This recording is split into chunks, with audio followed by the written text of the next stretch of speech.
brought to you by Mint Mobile. Stay tuned for a special offer at the end of the show.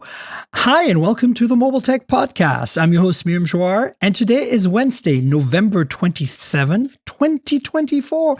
And I've got the awesome Enobong Etteh here. Hi, E. How are you? I'm good. It's good to be back. It's been a while. I know I've been hiding. Apologies. It's okay, man. You've had a baby. You've had busy things to deal with.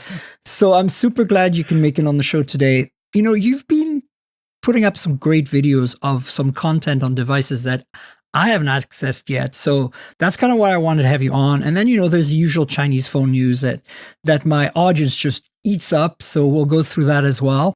And you've beat me on the car front by getting to see the IONIQ 9 before I did, which is pretty awesome, I have to say. So I'm living vicariously through you and part of it. You have a Z Fold 6 Special Edition, Samsung's Korea-only phone. And so I'm wondering, did you import that? Somehow managed to get the PR people to get you one or something? No, I had to import it. I reached out to the PR folks and they're like, look, it's a Korea device. It's not US. So I shelled out the bucks for it. Yeah. I mean, I figured because, you know, you're a big Samsung fan, you might have pulled some strings with Korea headquarters or something. Anyway, let's start with that because, you know, honestly, I think the audience kind of wants to gobble that one up. I'm curious too, because, you know, I reviewed the Z Fold 6 for Hot Hardware. My review's out there.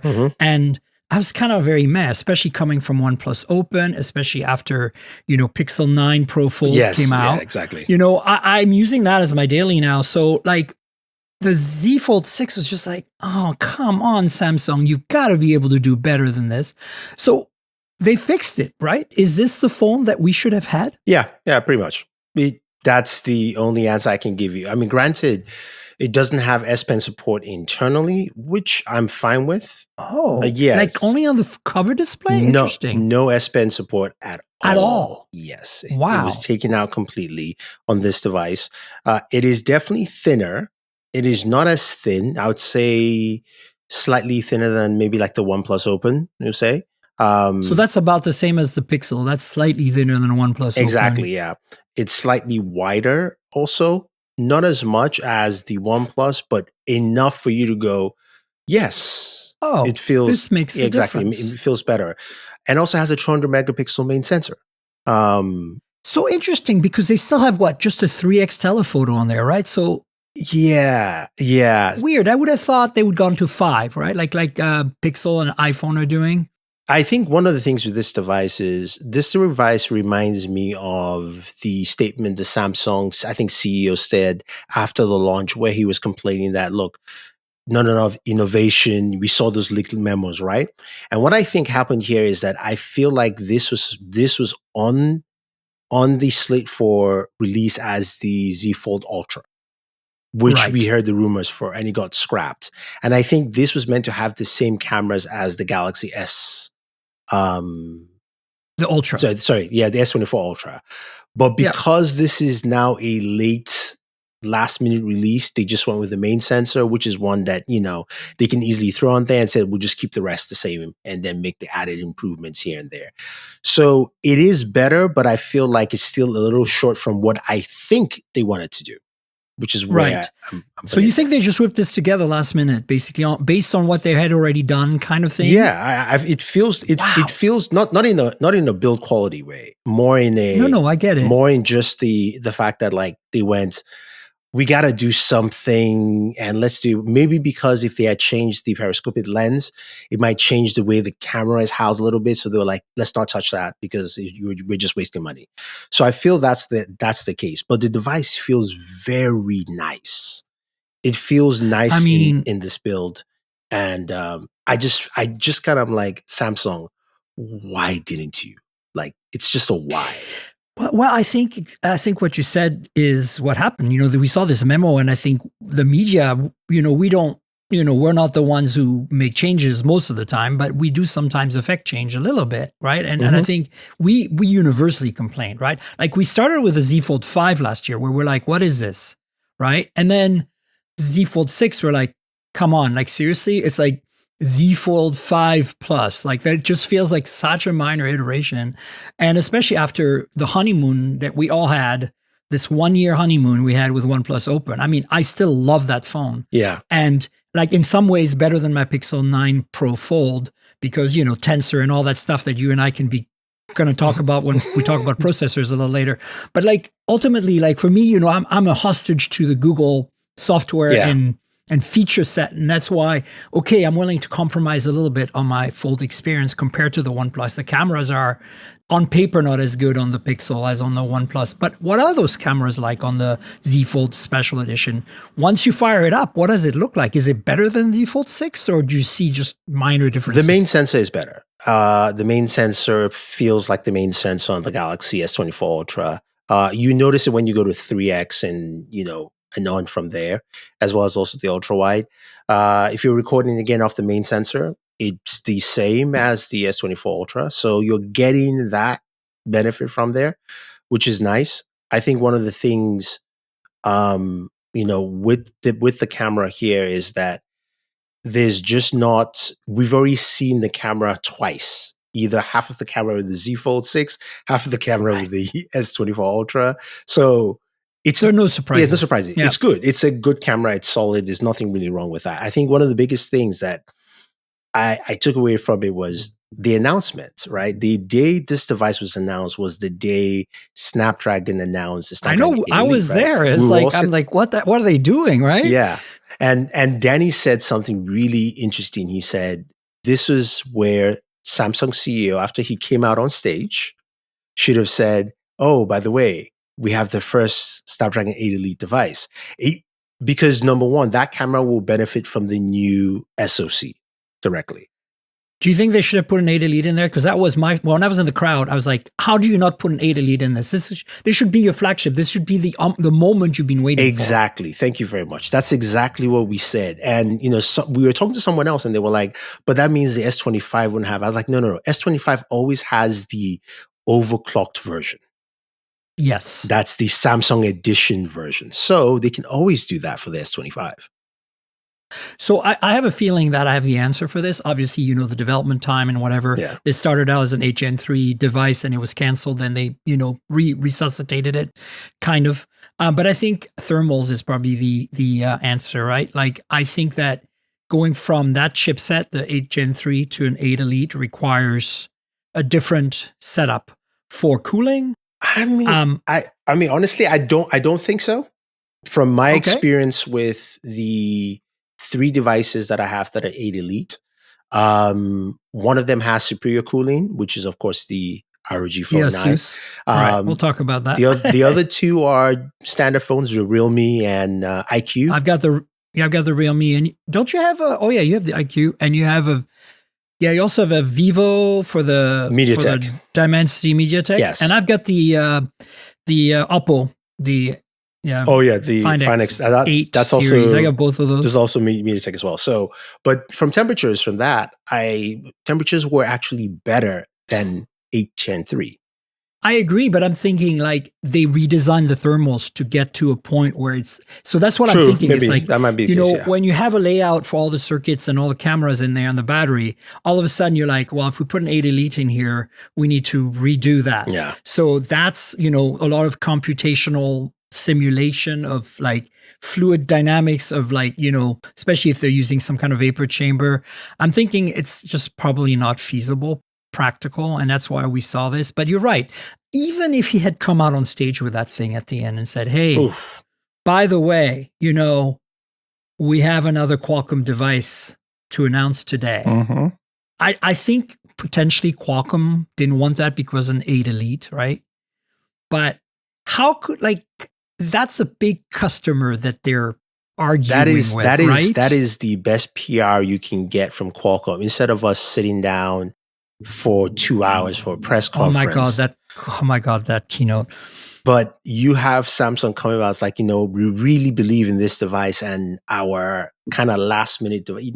That's what it's in. Our last minute device that we just kind of cooked up has the brand new chip because we believe it. You know, that's a great PR noise you could actually. But I'm saying even with the Gen 3 as it is today, they could have come out, I think, at the end and said, hey, we have a little surprise for you, right? True. And then not mention the processor at all. Just say we have a little surprise for you, right? Yeah, I agree. And then like an hour later, the PR comes out. And then we can be disappointed and we can yell and scream. Because we would have yelled and screamed, what do you mean it's not 8 Elite? But we also already yelled and screamed, what do you mean it's not 8 Elite, right? Because we got the news the night before. It was really weird. So it's thinner. Mm-hmm. It's a little wider, but also notice from your thumbnail a bit taller. Yes. So that's fine. Yeah. So is the aspect ratio still that really weird? Because that's the thing I love about the OnePlus and about the Pixel. It doesn't matter what the front surface area size is. I love that it's just 20:9. Yeah. It just feels familiar. The aspect and then ratio is. Yeah. It's exactly what you think. It's a little bit weird. It is better, but it's still a little weird. It's a bit weird. Oh, Samsung. And I realized, it weird. I realized what it is. It's I can't remember who I was talking to, who has a little bit of a know-how with their hinge. It's because of their hinge design. It has to change for the aspect ratio to change. That's right. That's and actually, thing, you make a good point, because if you compare the OnePlus Open to the Pixel right now, side by side, cosmetically, they look identical. Same size screen, 6.3, 20:9. However, the Pixel has that extra band of metal by the hinge on, so it's not as symmetric as the OnePlus. Yeah. And I know some people are really pissed off about that because, they really notice the OCD's kicking in. And I hear you folks. If you have that problem, I understand. But I'm just saying, like, it is hard to design a good hinge. And even Samsung, who's done this for 6 years now, 5 years. Yeah. Obviously, I think everybody needs to look at Huawei/Honor, because I joke about this, but I always feel like they're still the same company. But the Magic V3, this is how you make a folding phone. Oh, yes, absolutely. Still, right? Absolutely. And in fact, I think we'll talk about this in a minute. There is a new Huawei folding phone out. And I believe from the specs that I looked at, it's the same almost chassis dimensions as a V3, which makes perfect sense if you think about it. Yeah. That phone still blows my mind, man. Like, it just feels like it's from the future. And you've played with the Mate XT or whatever, the crazy trifold. Oh, that thing, so future. So here's the funny thing about the whole thing with this is that, last year Samsung had the launch event in Korea. Yeah. Went to that. We had a tour, and there was a section with the designer of the Z Fold. And he showed a Z Fold that looked, and I kid you not, dimension-wise exactly like the OnePlus with an S Pen built in. I remember it has silo for the S Pen, right? And then if I go back a year before that, I'm spending time with Samsung Display. And I always keep forgetting that Samsung Display is a different company than Samsung Mobile under the same group. Obviously. But they showcased the trifolding, exactly the same hinge mechanics as the XT, not as thin. Then it was thicker, but then that was 2 years ago. So it changes. And they also showed one that was as thin as the Honor, almost as thin as the Honor, but maybe slightly thicker as well back then. And I asked them, I was like, when is this coming to Samsung? And they looked at me and they said, when we have a customer that wants to buy it. I was like, yeah. You see, I have a problem with that attitude, because you see, this is how you become LG, right? Like, no offense to Samsung, but like, you need a Halo product. Look at Huawei, right? Like, Huawei has been beaten down by these sanctions. Like, I personally love their hardware, and their software is debatable, but their hardware. And, if, and I understand the sanctions, like, I don't really have an issue in the sense of like national security, I get it. But I do have an issue that they're doing it with consumer products that people can buy and can test for, underground data, sent to China kind of stuff, right? Like some kind of security stuff. So I don't understand why they banned the consumer products, right? That's the thing that is weird to me. Like, I understand why they banned the chips, but why ban the consumer products? I can answer that one really quickly. You can thank Tim Cook. That's probably true. Yeah, I mean, or Samsung, the Samsung guy. But But my point is, going back to what we were saying is like, I feel like they were so innovative, and them not being in the game anymore for the West is been slowed everyone down. I mean, look at the iPhone. The iPhone is in such a sad state. Like, don't get me wrong. It's extremely satisfying. I just bought a 16 Pro and upgraded from a 15 Pro Max. And I have to say, Enobong, I'm not an Apple fangirl. I use my Macs, but that's about it. Yeah. Holy crap. Transferring from one phone to another has become... I was singing hallelujah. There were angels when I was doing this thing. It took less than 15 minutes for me to have a perfectly set up phone. Everything was working. Like on Android, that never, ever happens. It doesn't matter. You can go pixel to pixel. It doesn't matter what you do, Samsung to Samsung, Honor to Honor. It's a nightmare compared to this. Yeah. Like the fact that then when I was done, my iPhone 15 said, hey, would you like me to do a full reset? I'm like, whoa, wow. Like, I know that for a lot of people, this is like their everyday because they buy a new iPhone every year and they're like, yeah, whatever, what's the big deal? But you don't understand from an engineering point of view, as somebody who wrote software, the incredible amount of work and detail this takes to make happen. To have it reliable, going from old iPhones to new iPhones, some of them not on the same OS, it's unbelievable to me. But at the same time, I look at this hardware that I just bought and it's boring AF, man. Like, it's so not interesting. There's nothing about this phone that makes me excited. Nothing, not even the camera control, because that is not even fully baked. I'll give you a very, very good analogy or an example for you. So I came back from Apple. I had my iPhones with me. My wife is an iPhone user, and she says, "Oh, the new iPhones, let me see." She looked at it. She said, it looks the same." She says, "What's new?" I said, "There's a camera button." She looked at me and went, "I'm not upgrading. That's it." Yeah. I mean, I don't blame her. She just stopped. And that's a regular iPhone user who upgrades almost every year. Yeah. Well, you know this. I don't get phones from Apple. So I got my iPhone like on my own dime. And so what I did is I got a 12 a while back and then I upgraded to a 15 last year. That's how many years I waited. Because on a 12, I could still test all the software and the OS updates and everything else. There's a few things I couldn't do. But here's the thing. Listen, this is a crazy thing. The only reason I went to 16 this year is because of the better ultra wide. Yeah. 48 megapixel ultra wide. Because I actually shoot my video with a Blackmagic app. And I use a lot of close-ups. And I can't do macro with the main sensor anymore. Yes. So I use the ultra wide, but then I crop it, right? So I'm shooting at 4K and I crop. So then if I have a 12 megapixel sensor, it starts getting crunchy if the light is poor or whatever. So even though, Blackmagic lets you set the exposure and the white balance and all that, I find this, I tested it already and it's just like, wow, much, much big improvement. And of course, I wanted to try the camera control, but I actually went to a 16 Pro, which is smaller because now that the cameras are the same, I don't need the Max anymore, True. So it's funny when you mentioned the iPhone. To me, my favorite iPhone this year is because I like larger phones. It's the 16 Plus. Yeah, 16 or 16 Plus are my favorite. Yeah, I agree. Colors too. Amazing. The cameras are also really good on them. The one thing as a gamer that I found out that was very interesting is the difference between the A18 and A18 Pro. It's like that. Tiny difference. GPU is definitely better, but everything else is almost relative at that point. And then you're locked into a 60 hertz display. That's the big bummer. But that's hopefully they fix that soon. Yeah. I mean, I'm just saying that Samsung and Apple have been resting on their laurels. I mean, I think the next trifold we're going to see is going to be from Honor, and I wouldn't be surprised if it looks almost identical to the Mate XT. And when that happens, I might break the bank because that thing is just, I can't not have that. It's just too good, especially if they make a global version. If they don't make a global version, there's a lot of things that are going to be a little iffy.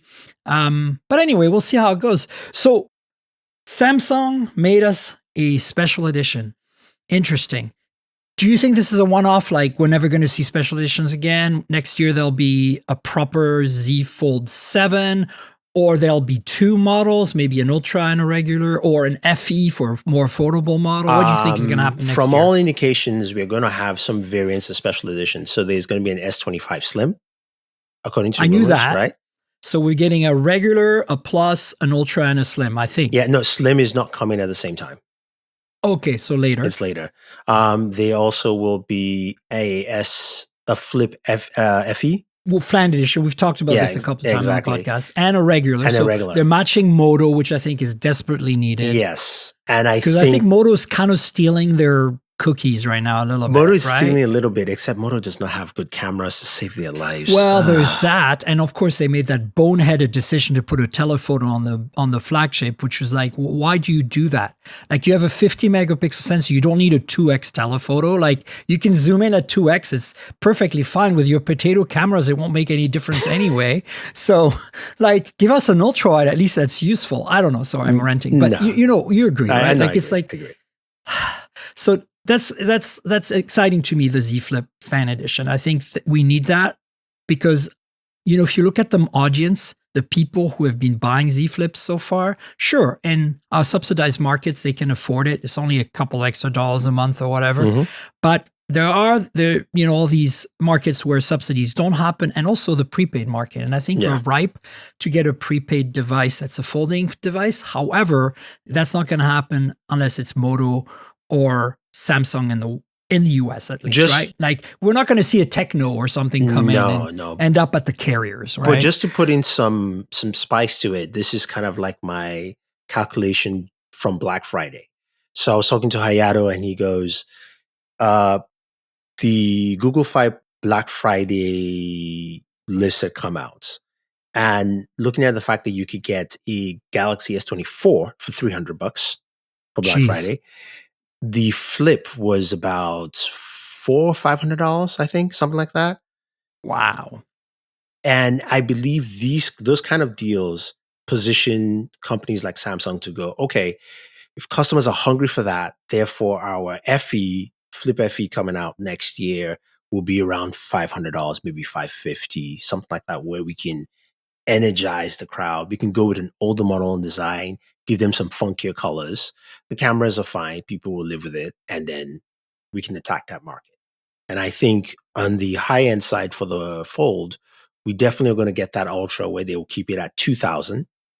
And then I would love to see just a regular Fold at like 1,500, like a 1,500 starting point.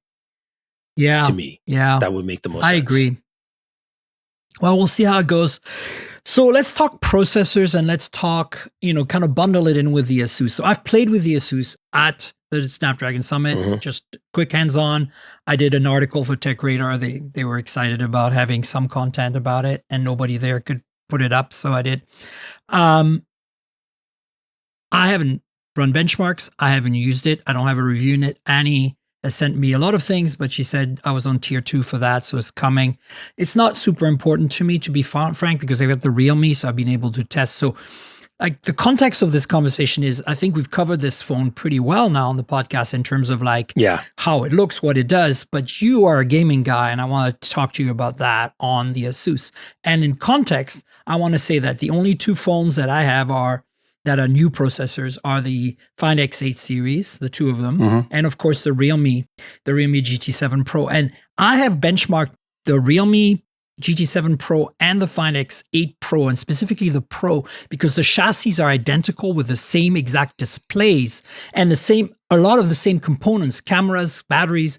So I thought to myself, and same OS, right, essentially. So I was like, let's compare them. And here's what I found just running benchmarks. Like, I'm not a gamer like you where I can actually try this out for 30 minutes, an hour or whatever.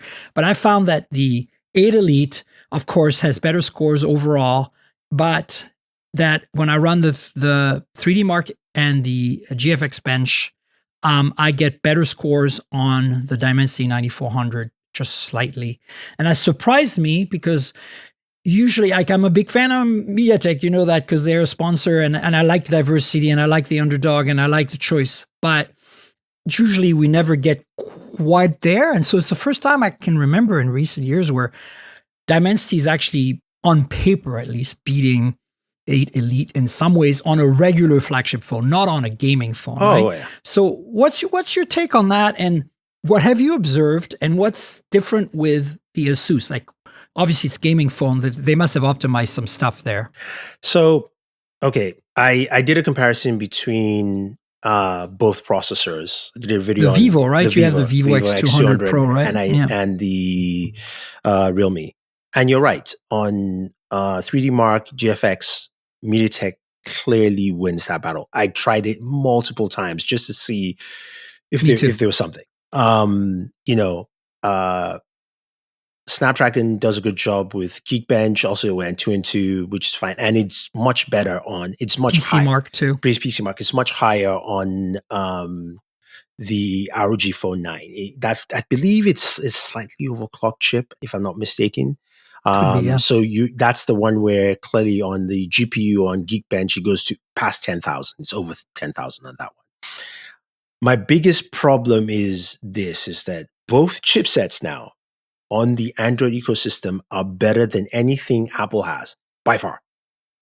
Oh, really? Hands So down. we finally beat the Performance-wise, iPhone. if you run benchmark, try to see it. It's benchmark. Yeah, now that I have an iPhone, I haven't had time, yes, but I should do that. Just do the benchmarks. It is higher than the I think the iPhone beats it in one category. I just can't remember off my head.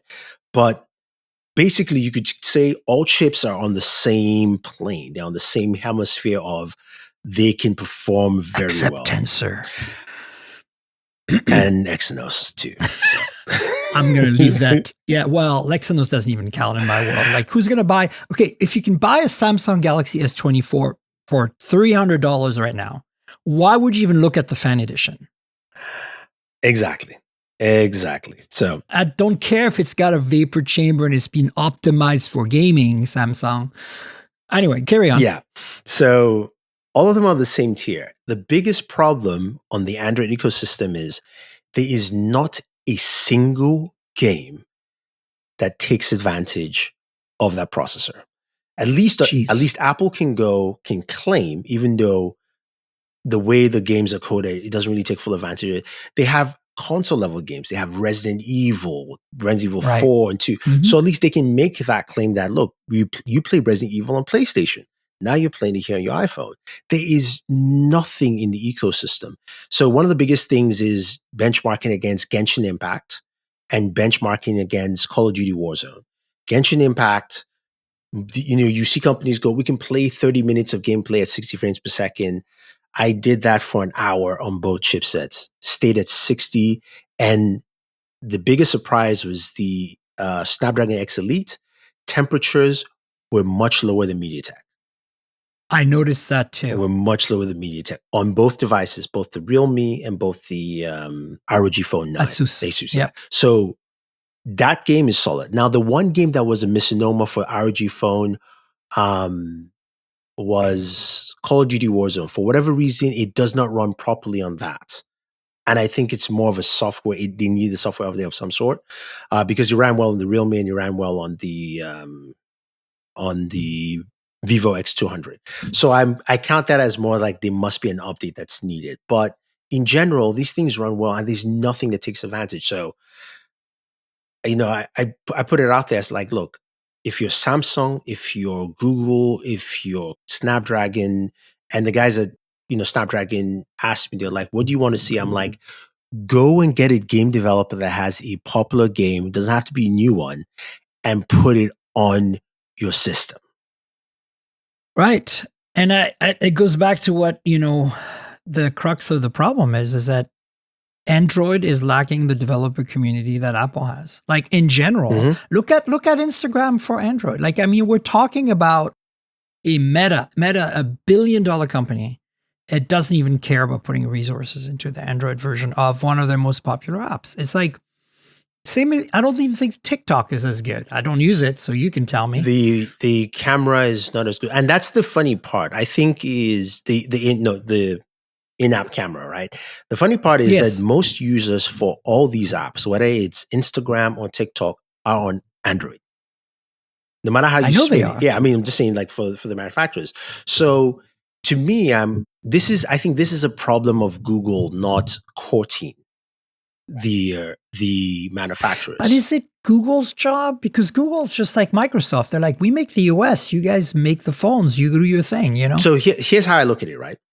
Apple has an ecosystem where Apple's main sell is if you like, don't fix your app. you will just die on our ecosystem and they will move somewhere else, because we've created this community that is about the community, not your app. Right. While on Android, it's just kind of about the apps. It's like, whatever you want to choose, you can use. So in this case, you have to have Google or somebody. That's why, in the past year, Samsung was the one that brought Fortnite to Android. Yes. It wasn't Google. Yes. So you needed somebody. And that's how, Samsung got a lot of people buying Samsung phones, a lot of young kids, because they were like, I got to play Fortnite. I will never forget the first time, I can't remember which Galaxy launched with Fortnite. I had so many people asking me to send them the skins. They're like, can I log into their remember accounts? That. I got that too, because I got the skins on my Samsung review units, and people are like, please send me the thing. And I was like, what are you talking about? Yeah, so basically they wanted you to log into, they wanted to send me their account info. I know. To log in so they can actually get the skins. And I was like, that's the beauty of this stuff, which Google isn't taking full advantage of, is saying, look, you know what, we are going to make it a place for you. So even though Microsoft does it with PC and Windows, you notice that whenever Microsoft needs to do it, they will still bring those developers in. But that's because they have the Xbox, and they created a huge developer community around the Xbox. I was one of them, so I know. But you have to do something. Understand, you have to do something. Right? Like, if you want to rewind 20 years into the launch of the original Xbox, I was there. I did a launch title for it. And at the same time, we were doing a launch. It was, let me see. Was it? It was an NHL game, I think. NHL 2002, I want to say. Oh. NHL Hits 2002. NHL Hits. No way. Yeah. So anyway, we did that on PlayStation 2 and I think what was it? GameCube? Yeah. Anyway, the point is 3 launch titles, 3 new platforms, right? Working on the Xbox was such a relief after working with Nintendo and Sony on PlayStation 1 and N64, because at the time, like, they were a nightmare. It's like they would prioritize the Japanese developer every time, and we'd like leave us dangling. No, like, we'd have bugs and they'd be like, meh, we don't care. And whereas Xbox, literally, get this, on the original Xbox XDK, the SDK is called XDK, there is function calls, actual APIs created for me because I requested them from Microsoft to make our game run. Nice. They over a week, I was on a phone call with them. I'm like, hey guys, this is not working for me. We really need, some other developers are going to need this too. Why don't you put it in there? It would really save me a lot of programming and working around your stuff. And they're like, let's see what we can do. A week later, they call me back and they say, we have a new thing. Download the new XDK. Try it out. Tell us what you think. Wow, that is dope. And I was like, that is dope. Yeah. To be specific, remember the the special Windows music format, WMA or whatever. Yeah, WMA, yeah. WMA. So WMA, you could stream WMA from the disk, but you could not stream it. Like it would want to own the file system. So like it would open a file and stream it for you and then give you buffers of data. Yeah. And I said, no. I've got my own file IO. I want to decide when it hits the disk. So give me the same function, but instead of you opening the file for me, let me open the file myself. And they were like, really? You want that? I'm like, yeah, really, I want that. And then they gave it to me and it was great. So, Microsoft cares about their game developers. And I think that you're right. Ultimately, it is Android's problem. I just think that Google is just so scattered right now. Like, even Pixel is still... I'm going to say what I say. I'm going to say what I just to put this quickly for the Pixel. After I watched the Pixel 9 launch, I'm giving Pixel 2 more years to live. That launch event clearly told me when they had demos showcasing a Galaxy device at a launch event for Pixel, even though there was supposed to be Gemini stuff, you could have used all the Pixels to showcase that. Yeah. I just don't care. You've told me you're transitioning yourself out. I mean, we have the rumors of the AR glasses are coming out. It's going to be a Galaxy AR glass. Yeah. It's not a Pixel. I don't know what Google's doing. And I'm hostage. Oh boy. Anyway, maybe I'll just switch to using an iPhone and just calm down or something. I don't know. What I need is an iPhone folding phone, please, Apple. Anyway, listen, let's talk about that other processor. So in this context of all this we discussed, processors, how the hell is Xiaomi going to make their own processor and have any kind of impact? And is it going to be on, you think, on mid-range phones, or do you think we're going to see this on flagships? Because there's this rumor right now that they're making their own chip and they're coming out with a phone with it in 2025. And we kind of have been hearing this rumor for quite a while. And Oppo, BBK Group, has had co-processors like ISPs, the external ones that they had on their phones at times in the past. So what's your take? Do you think that's part of the problem with Android, that everybody's going to their own chips? Google is doing their own chip, blah, blah, blah. I think that was part of the problem. I think this generation of chipsets, especially, with the parity between MediaTek and Snapdragon this year coming in, I think that's going to change a lot of things. I think Xiaomi has had this development for a while, so they have to release something, because in the same way, Samsung has that chip with AMD they've been working on. Yeah. They have to release it. So they will release it in some device or so forth. I think a company like Xiaomi, where they make so many phones throughout the year, they will have one launch event that will have... Yeah. They can put it somewhere for sure. But the question is, will it be any good, and what phone is going to hit? Like, that's the big question. Yeah, mark, right? Exactly. It depends on what's it built off. Is it built off Exynos? Is it something that is maybe closer to what MediaTek has? I mean, who knows what it is? And that's where the problem lies with them launching next year, especially with the high standards that MediaTek and Snapdragon have just, we've seen the numbers and we're going, excuse me? So they have to match those numbers unless they're coming in with a mid-range. Yeah. And that's then at least they have to match the Exynos 2400. Exactly. Which is still not a given, right? Like, I mean, Exynos keeps improving. It's still, we laugh about it a lot. It's like Tensor. Like Tensor, the G4 is kind of laughable, but it's also relatively decent now. Yeah. Like, I think of as a mid-range chip, I think it works really well. Yeah. Right? Like, I don't think it's a flagship chip, but that's just me, and I'm willing to live with it. But I think that, we'll see how it goes. I'm just kind of curious what your take would be, because my gut feeling is they must be rebranding or rearranging somebody else's. I don't see them developing using ARM, IP from the ground up. That's crazy, right?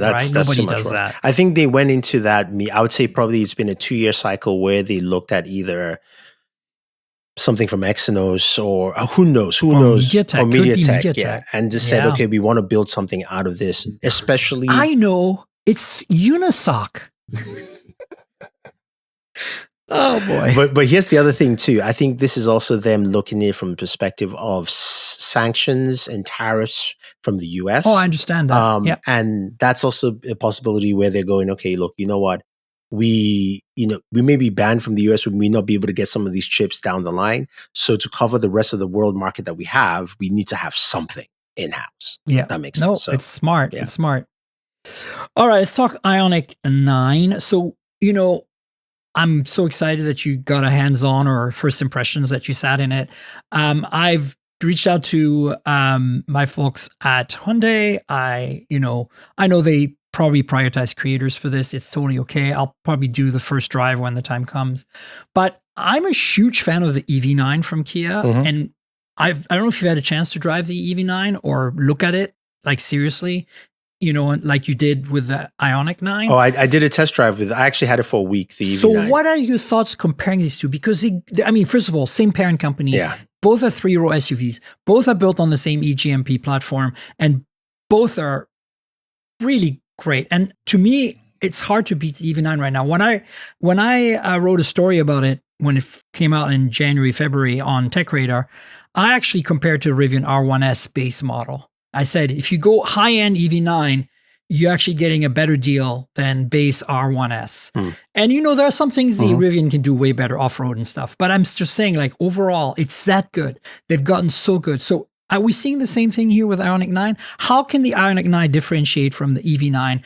Are they essentially the same, or do you think there's like something that Hyundai has that's an edge over Kia? So the one thing just to preface the conversation, the only thing I didn't like from the EV9 is because it gave me the worst range anxiety of any EV I've driven. As much as Interesting. I love the car. Which one did you have? I can't remember. I have to check my Because I had the top of the line, so it was really not a problem. Usually should, but I just had maybe there was something up with the car because I remember we went to the movies. The movie theater is 6 miles away, so it's basically 12 miles for a trip. It's winter, so I'm expecting some drop. I had like 150, 160 miles. By the time we're coming back, it said I had 25 left. So I was like, Whoa. yeah, exactly. So something was Something's not right. But that was my biggest complaint from the car. That range anxiety I got from that. But with the IONIQ 9, there are a couple of things that I do like from a techie perspective. I like the fact that they did state that all the cars within all the SKUs would be 300 plus. Now, that is better than the EV9. That to me was very key. Because you know why? It's the new eGMP. Yes, it's not last year's eGMP. So for me, that was very key. I was like, okay, this is very good.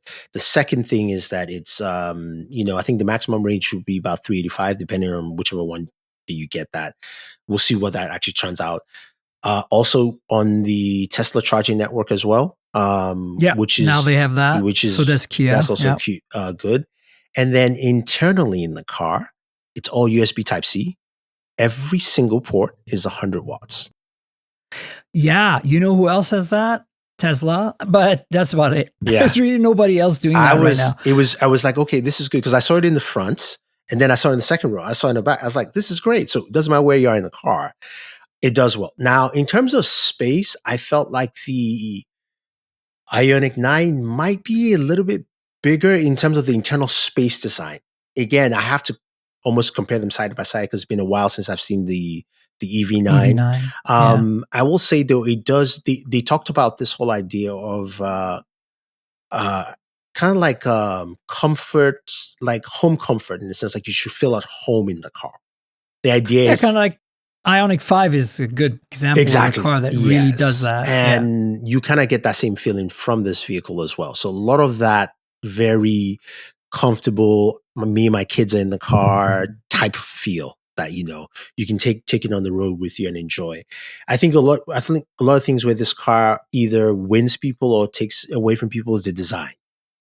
Yeah, I'm not as excited as it was with EV9. I like the EV9 better. That's just me, though. Oh no, and I wouldn't stop me. I would agree. I absolutely. If I was shopping, I would, probably look at the numbers more than the design. But I think the EV9 has a very striking look. It's very different, but it's very distinct with that difference. It's like, okay, I'm going to be this, and they're like, this is bold. This is nice. I love it.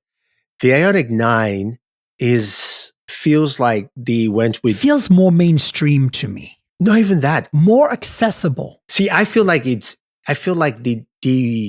forgot which, or they couldn't decide on which design language to go with. The front of the car looks very different in my mind. Forget the pixel lighting in there than the back. The back reminds me of a Volvo for whatever reason. I don't know why. You're right. It reminds me of a Volvo, which I'm very okay with. But I look at the front and I'm like, this is not a Volvo. Or this they don't talk to each other. Thank you. The front and the back. Yes. That's what it gives. I think that's what I like about the EV9 is, first of all, it's striking, but it has aged well after a year and it's cohesive all around. Mm-hmm. And I do like the front end better. I actually do think that Kia's design and Hyundai design are both really great right now. You can't go wrong either way, but I feel like, if we're going to mean nitpicking. But what I'm interested to see is how it drives. I have every eGMP car that I've driven is great. I currently have a Kona EV, the new one, and that is not eGMP. That's a 400 volt, it's kind of basically going to be replaced by the Hyundai IONIQ 3 or EV3, whatever it is. And I have to say, I'm very impressed. It's front wheel drive. It's not really my thing, right? It's like a, 250 mile, go around town EV. Mm-hmm. But man, it is so solid. Like you can see how much they've taken from eGMP and put it in their cheaper car. Because remember, this is a gas hybrid platform that they made an EV on, right? It's not optimized. Yeah. But still, it feels like a pure EV. And it's really impressive because it's a $35,000 car, okay? Mm-hmm. So if you're not looking for a range crazy car, but you want something spacious, comfortable, has all these attributes that we see in all the other EGMP cars, but it's not EGMP and it's EV, like the Kona EV kind of surprised me. I went into it going like, oh, this is going to be a bit of a penalty box because, but then all I've been doing is puttering around town with it. So it's been perfect for that. But yeah, IONIQ 9, I think it's exciting. Does it make you a little more excited about EVs? I know you're not a huge fan, so. No. The one that made me excited was Scout. Well, of course. But you know what you should try driving? If you get a Boroid, and I can connect you if you want, Polestar 3. Yes, that's next on my list. Oh, that's next on my list. So good. That is next on my list. I think it's not 3 rows, right? It's not about the space. It's about more driving oriented, okay. More luxurious, more mature. It's like, I don't know. It's interesting because it's not Rivian and it's not Range Rover. It's kind of like it's not Volvo either. It's really hard to place, but once you get it in, you'll see it's pretty juicy. Yeah, I think with the IONIQ 9, the thing that was holding me back is the design. So like with the IONIQ series, the IONIQ 5, very different design. I like it. It's distinct. I like the 6 too. I don't know. A lot of people hate it. It reminds me of a Citroen. So I like that car too. I haven't driven it yet. I'm getting one soon. Oh, it's a really good one, especially the range. Yeah. So I'm like, okay, this is cool. But this IONIQ 9 it feels like the design language is throwing me off on the car itself. See, this is what I'm saying. Like what I'm seeing is like, other than the front and back thing that now that you've pointed out, I totally see it, is more like it has, I feel like it's more generic in design. So it's more accessible in that sense, right? Like I think it matches more like what they have with their other cars that are gas cars right now. Like you look at the gas SUVs that Hyundai makes, whereas Kia was like, we're going to make this and it's going to scream EV. It's going to be so different than even our SUVs that we have that are gas SUVs right now. You're going to know that this is the thing, right? And maybe that's the appeal, because I think that maybe the Kia is a little too polarizing. I mean, it doesn't necessarily have to be polarizing. I think one of the things that I like from manufacturers is I prefer either one of these two approaches. I like the BMW approach in the sense that it just give me the BMW series I like, then I pick my platform. Electric or gas. Or gas, and then, now they want to introduce hydrogen, whatever platform it is, but I was like, I know it's a BMW. Done. I get what I want. Right. And then I also like what Kia is doing. It's like, our electric is this, our gas is this. Pick your choices. If you want, you have a very distinct look, and you're not going to be confused in any world that it's a Kia EV. That I think is very clear. And I think Hyundai was doing it for the IONIQ 5 and the IONIQ 6. And then with this, you're right. Because of that mismatch, it feels like they're trying to make it more accessible because it's a 3-row SUV, which means you're looking at families, you're looking at somebody who wants to take more people, whatever the case may be. So you need to make it feel more comfortable in a sense. And I'm not sure that's the right answer, but let's see how it goes. I'll drive it. I'll let you guys know. And then, of course, sales will speak. I mean, EV9 is selling like hotcakes. That's the reality. People love that car. And when I drove it, I'm telling you, I'm not an SUV person. It's the same with a Polestar 3. Oh, no, this is not my kind of car. It handles like a car. And then I drove it and I know this from the fact that it's an EV, but it's still, mass matters. And the EV9 hides its mass so well. It's unbelievable. It's like Rivian. It's like the Silverado EV. I've got an article coming out on TechRadar this weekend about my 1 week with Silverado EV going deep in the northern woods of Michigan because 460 miles of range. I use that range, okay? Because there's no stations up there whatsoever. And I tell you, it's so big and so heavy, yet it drives so well. And that's the thing about EVs. But it also hides its mass. The only time I noticed that the Silverado was really heavy was when I braked hard. And I was like, oh my God, that is some serious mass. I could feel the brakes. Like they're like working really hard. Yeah. And so this is exciting. I'm glad you mentioned that. That is my favorite EV of the year so far.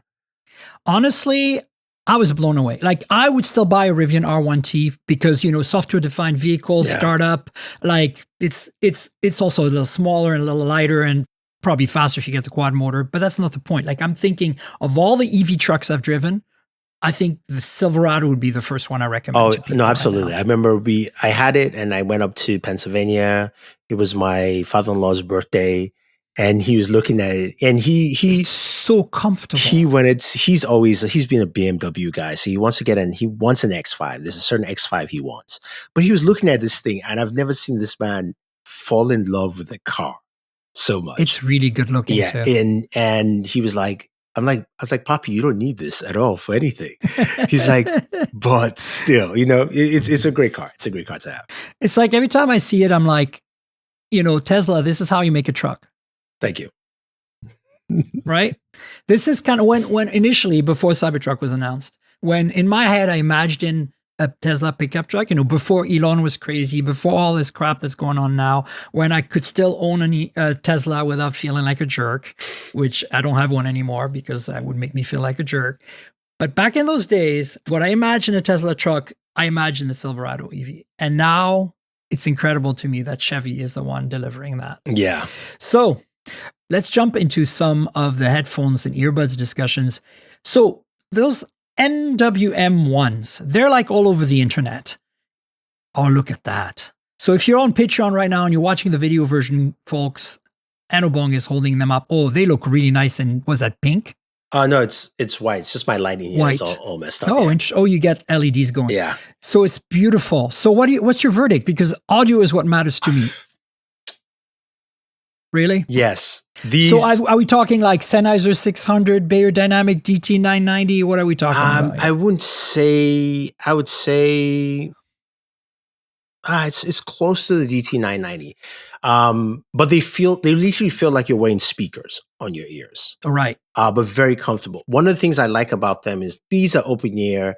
Don't think of using them on the plane because there's no noise canceling or anything like that. That's not what it's for. They're like, as I said, like the Bayer Dynamics that I was talking about, or the Sennheiser. It's open. You're going to hear all the noise. Everybody's going to hear your music while you're listening. Exactly.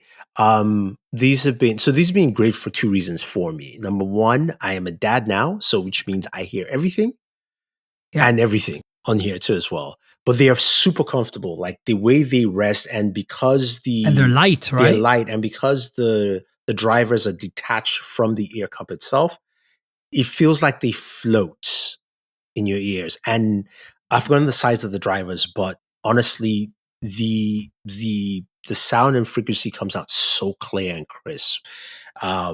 It almost reminded me. I felt like the feeling whenever you go back to your favorite pair of just regular headphones, 3.5 mm jack, you plug it in and you go, oh man, it's been a while. Like that's the feeling I got from these, especially for something like Bluetooth headphones, right? So that's why I really like them, because for me, audio is first, features a second, and yes, I'm the same. And the audio quality of this really stands out. I mean, I have an aptX receiver, so I can plug the headphones into that if I really want to be wireless. It's like whatever. Yeah. So it's really good. I commend them for the design. Just the fact that he made it a little bit different, very light to use and wear, and also just the sound quality with it. I think it's something, if you love audio and you want to enjoy audio around you, it's great. These are great walk-in headphones, like walk around the city, in the park, you name it. It's one of those where honestly you will definitely like them. Okay, I have to try them. Yeah. Maybe I'll get you to share a contact so I can see if I can get them. Definitely. What about those LinkBuds, the new open Gen 2 LinkBuds? The original LinkBuds from Sony were essentially open. Yes. And then they went to LinkBuds S. What do you think of those new ones? So the new LinkBuds Open 2, they're good. They are much better fit. They're more comfortable. They sound good. I've been using the LinkBud Fit more than the Open. Okay. Interesting. Sound quality in those are great. They are almost they almost drive as good as the XM5s. Very close to that.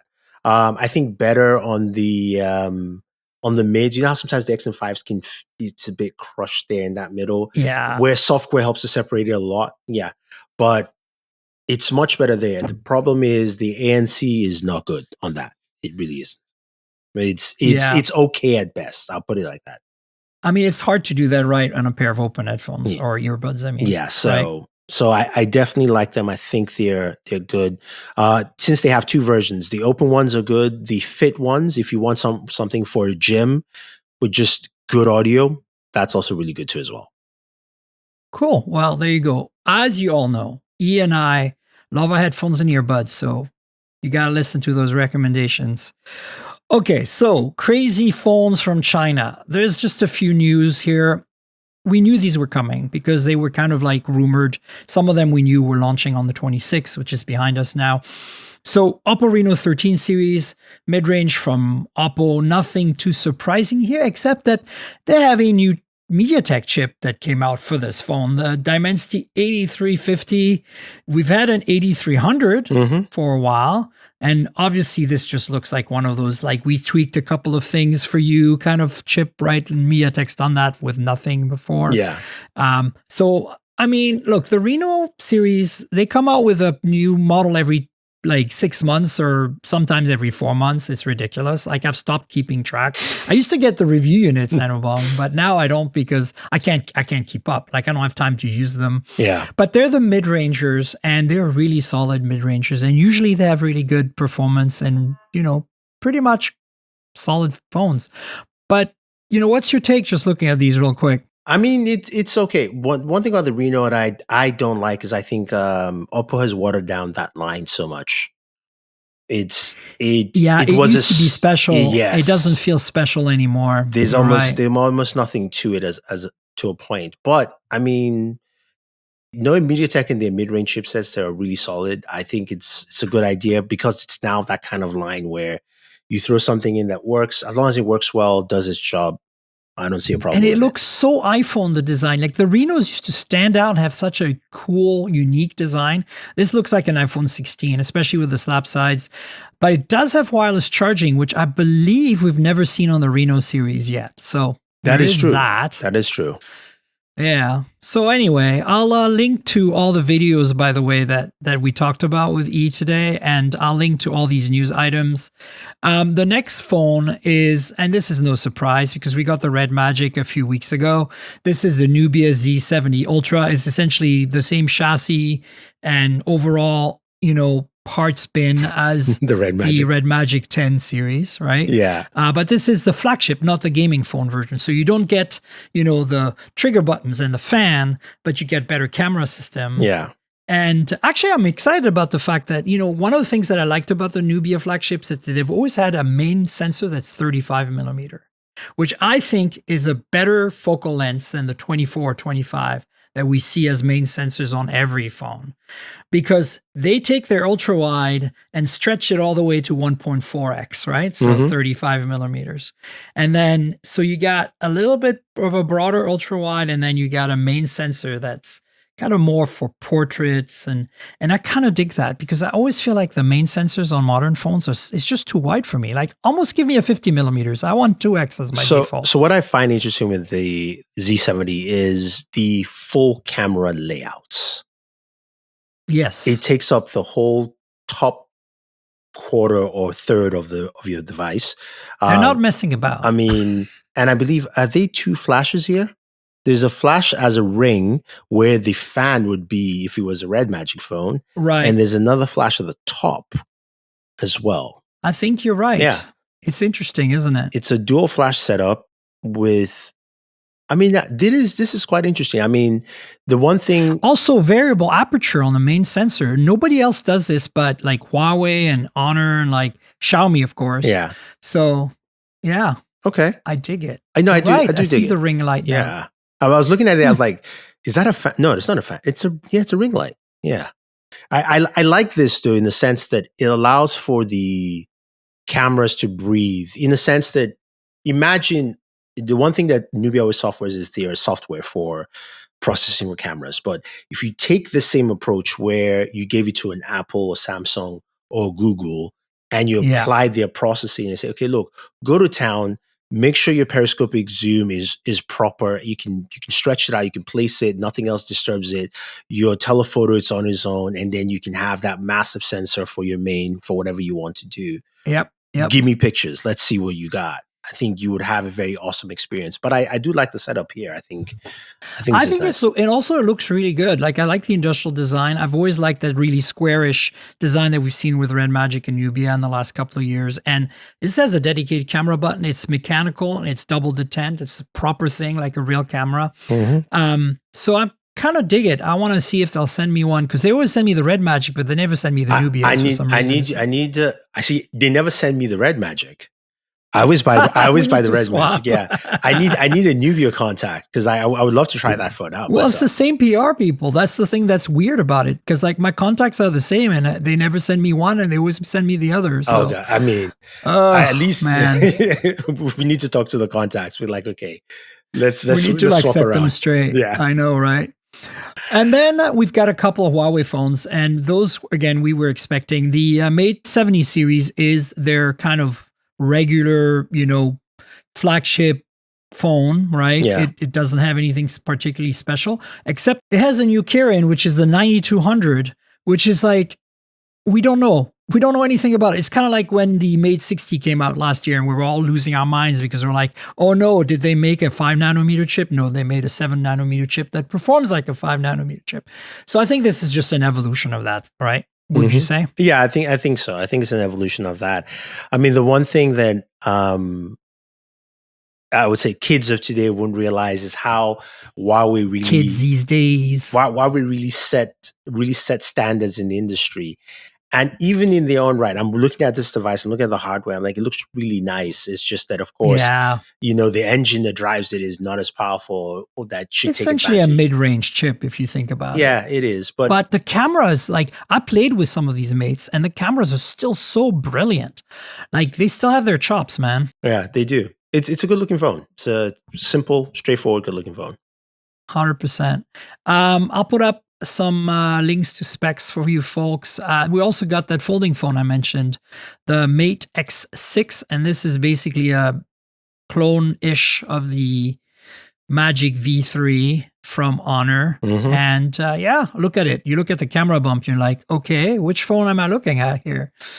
Pretty much what we expect, right? The thing that's interesting about both of these is that they're running the new OS from Huawei that's not Android based. Yeah, it's the latest Harmony. OS 5.0, I think is what's going to come. Yeah, it's going to ship Harmony OS 5.0, which is not Android. Yeah, interesting, isn't it?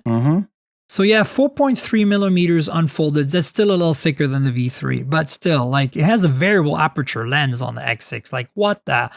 I kind of want to say that Huawei's done this on a folding phone before, but it's getting ridiculous. See, when I see this and I see the iPhone next to me that's recording backup audio right now, I'm like, I spent how much on that phone?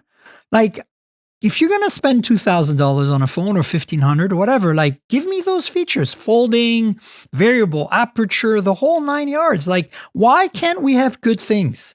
Samsung should be bringing us this stuff. Yes, they should. I mean, hopefully, I saw a report this reshuffling of execs too as well. And I have a feeling that Samsung will play a bit better next year just because we're hearing of the S25 Slim. Even though I don't really care for Slim, but it might just be a very different design. I think the biggest thing is that design change is coming in the Slim. I'm actually very excited about that. Like, you remember the Moto Z, the original Moto Mod phone? Yeah. 5 millimeter thick. Like, I mean, we've seen Joni or whatever, that Chinese brand that existed a while back, made like a 4 millimeter thick phone, like we're talking 10 years ago. Yeah. But like, where are the thin phones? And if you're going to be stupid and be Apple or Samsung and make a thin phone, you know it's going to be good. So I'm in. Like, I don't think that, I don't care about thickness, honestly, personally. But like, I like this development. It means slightly different form factor for North America. Yay. Something new. Oh my God. Especially if the rumors of the iPhone pan out, the 17 Slim, whatever it's going to be called, Air, I guess. Yeah. A single camera. How are they going to pull that off? My gut feeling, and you tell me what you think, Enobong, is the Samsung will have multiple cameras because they're Samsung. But Apple's going to do one camera and have the courage to do one camera, right? Air quotes. But here's the thing. It's going to be a 0.5x. It's going to be a 200 megapixel 0.5x, and they're going to use it all the way to 5x. That's what's going to happen. I mean, it's all going to be software. That's the only way. It's going to have OIS. It's going to have autofocus. It's going to have like quad or 16 pixel binning and the whole 9 yard. And they're going to do some crazy software, and they're going to be like, look at us. And we're all going to laugh and shake our heads. That's what's happening. I mean, I agree with you. I think that's the only way you can achieve that. I mean, my own problem there is that, with that though, are you like, would they go with a larger image sensor size itself? Because I don't see it matching Z depth. They might using a tetraprism like they're using today on the telephone. I mean, yeah. That might help the Z depth. Yeah. I mean, we'll see. We'll see. But if they go with just one camera, that's fun to actually to play with, to see. Right? To see what's still new. exciting. Yeah. Like, it's like danger. You're playing with danger here. I love it. So this is one thing. Like, this iPhone is so boring. I want iPhone danger. I want danger iPhone. I want Apple to take chances again, and not stupid chances like removing the headphone jack. I actually think that trying to do a single camera solution that would fit anything up from, say, 0.6 to 10x and not be complete potato, it would be very interesting and challenging. And I bet you the engineers are up for that. Oh, yeah, absolutely. I think that's also going to help processing as well. I mean, like, your software is going to do a lot of heavy lifting for you. And that's also going to just generally help the regular iPhone too as well, because you're looking at something that is taking one lens to accomplish every single thing possible.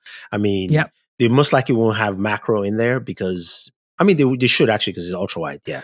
It's ultra wide. Yeah, I mean, that's my theory, right? I could be completely wrong, and they might be like, forget the ultra wide and pull like a Moto Razr, and we'll be really pissed off. But I hope not. We'll see what happens. Yeah, it's going to be interesting. See, what I want though from manufacturers is, and it's interesting I'm saying this, I want to see better selfie cameras. Oh my God, so true. Better, because it's a thing. There's a huge market that uses it. So many people take selfies. I mean, you see friends quickly. We go to events. I see you quickly. Like, hey, I got to take a picture. It's just a snap. And then you're like, I'll catch you later. There's no waiting to pose. So why is that camera still lagging on almost every single device? Like, why? Yeah. And also, that's kind of why I like to use folding phones, because I can just use the rear screen or whatever, take a photo. So yeah, Good call. Listen, we need to wrap up. Do you want to tell folks where they can find you on the internet, all your various social media handles, and pimp out your YouTube channel and everything? I am bored at work. Not now, but all the time. You can find me everywhere as Bored at Work on YouTube, Instagram, Twitter, Blue Sky, TikTok, you name it. Threads, everywhere. Yeah. There you go.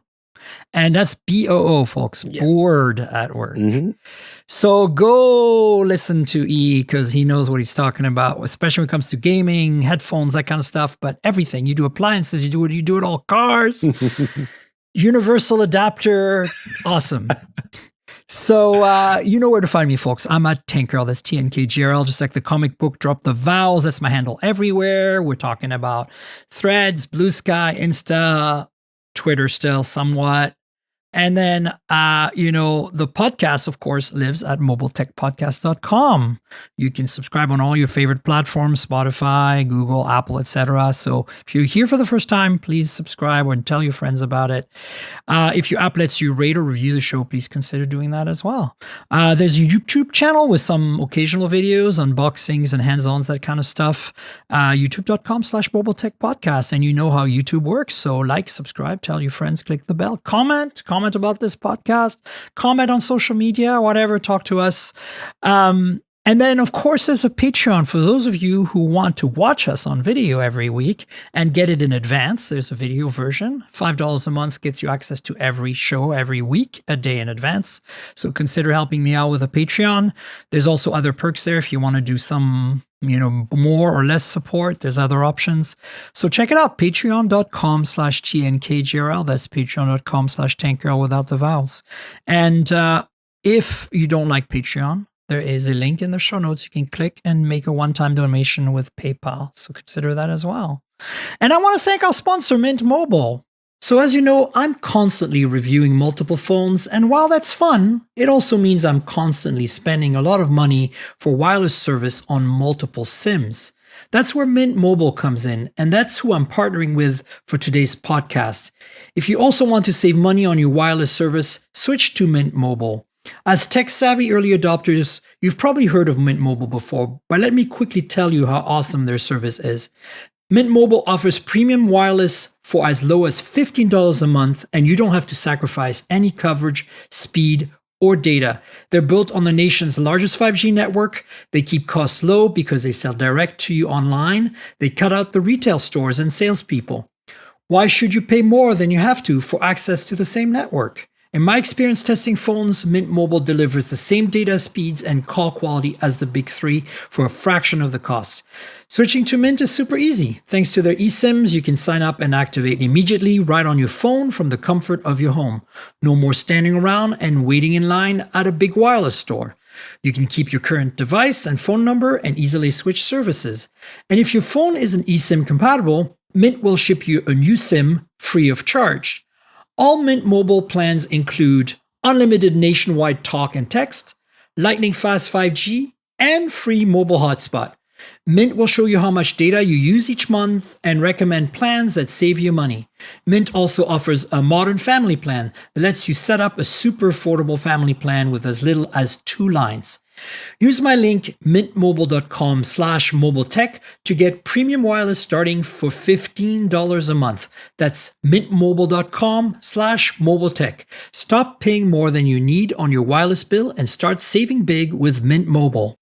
And I want to thank you, E, for being my guest yet again. Always so nice to have you on the show. Likewise. Thank you for having me on. It's been great. Trust me, it's a refresher for my day, as you know. Oh, I'm glad to hear that. Well, we'll have you on the show again in the future at some point. And folks, we will have a show next week. So stay tuned for that. Until then, cheers, everybody.